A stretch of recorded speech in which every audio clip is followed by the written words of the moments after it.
Olá, começa agora o programa Transição e é com muita alegria que contamos com a sua audiência. No programa de hoje vamos falar sobre sonhos. Será que os sonhos têm algum significado em nossas vidas? Sonhar com pessoas que já morreram representa alguma coisa? Como é possível programar os sonhos? Para responder a estas e muitas outras questões, contamos com a participação do orador, educador e médium Divaldo Franco. Você acredita que o sonho tem algum significado? Não. Eu acredito que é alguma coisa do subconsciente de cada pessoa. Depende de pessoa para pessoa. Não. Divaldo, seja bem-vindo. Muito obrigado, é sempre um prazer que se renova.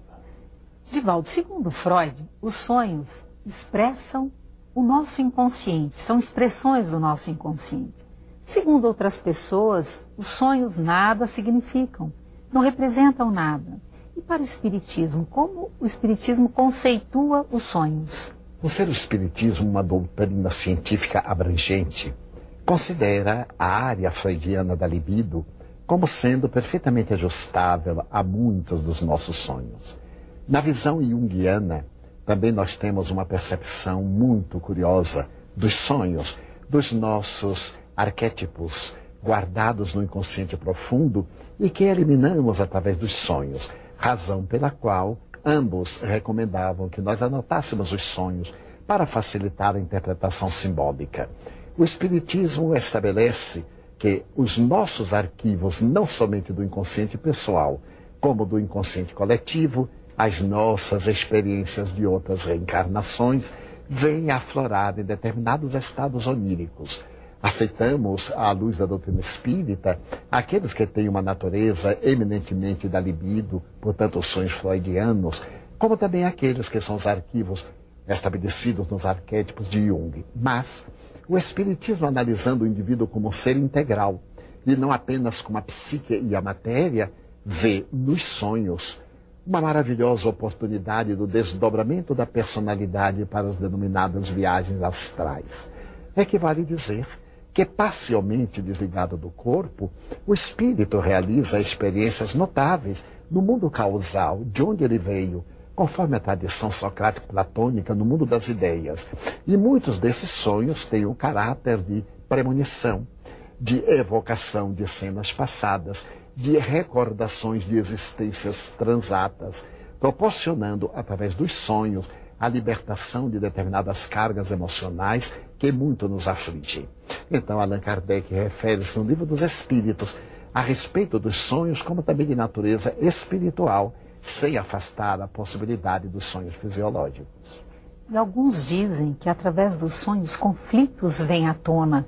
Esses conflitos, como são vistos quando aparecem nos sonhos, à luz do Espiritismo? Como libertação de determinadas problemáticas afligentes que nós procuramos escamotear ignorando. Seria aquilo que Jung denominou como os conflitos da sombra. Essa sombra perturbadora que nós evitamos dar-lhe oportunidade de transformar-se em luz, permanece em nosso inconsciente, gerando situações muito embaraçosas. E quando não conseguimos fazer a ponte ego-self, não conseguimos fazer que a sombra seja absorvida pelo self, naturalmente nos sonhos nós liberamos. E graças a essa liberação de conflitos, diminuímos também os nossos transtornos de natureza comportamental. Algumas pessoas sonham com entes queridos que já morreram, que já desencarnaram e se perturbam muito com isso. O que você tem a dizer a essas pessoas? Muitas vezes, após o choque traumático da morte de um ser querido, o inconsciente arquiva imagens muito perturbadoras. E naqueles estados posteriores à morte, essas imagens vêm, através do sonho, atormentar-nos, dando a impressão que as pessoas estão sofrendo muito, que estão perseguindo, apresentando-se de uma maneira deturpada, porque são as imagens entorpecidas no inconsciente que se apresentam conflitivamente. No entanto, a experiência tem demonstrado que, na maioria das vezes, são encontros com seres queridos. E isto é muito confortador, porque enseja a oportunidade de o indivíduo ter certeza de que a vida continua. Eu tenho uma experiência muito curiosa a esse respeito. Faz muitos anos desencarnou um amigo muito querido que frequentava a nossa casa. E a família começou a perguntar-me como estará. E eu dizia, no momento eu não tenho ideia, porque esperamos aquele período de transição. 8 ou 10 dias depois, o espírito Joana de Ângeles disse-me, nesta noite, nós iremos levá-lo para que acompanhe o despertar do nosso querido irmão. No entanto, vou pedir-lhe para que mantenha muito silêncio. Eu confesso que fiquei um tanto confliteado. Será que eu seria tão barulhento que mesmo o estado de desdobramento iria causar perturbação? Mais tarde eu entendi. Às 11 horas da noite eu me deitei e ela me aplicou passes longitudinais. Não poderia explicar como aconteceu o fenômeno, porém vi-me fora do corpo, parcialmente ao seu lado. E de imediato, também sei que eu tenho uma noção lúcida de como fui transportado, vi-me numa região favorecida por uma luminosidade que não tinha um astro que irradiasse a claridade. E à distância eu via uma como construção pentagonal de uma matéria transparente, que do lado de fora me permitia ver o que se passava lá dentro. Era uma clínica de repouso dos recém-desencarnados. A benfeitora levou-me, adentramos-nos, e depois de atravessar vários corredores, subitamente eu vi o meu amigo amparado pela sua genitora, ela sentada e ele no seu regaço. Então eu tive uma emoção muito grande, e quando eu tive essa emoção, ele pareceu tremer. E Joana de Ângeles me disse, silêncio mental. Era necessidade de não emitir ondas perturbadoras.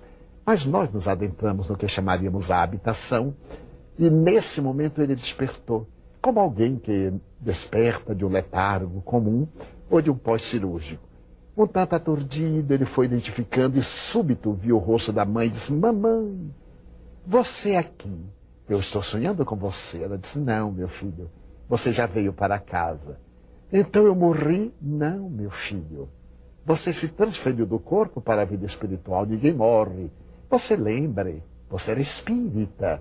Ele chorou muito, fez perguntas a respeito da família que ela esclareceu com infinito carinho.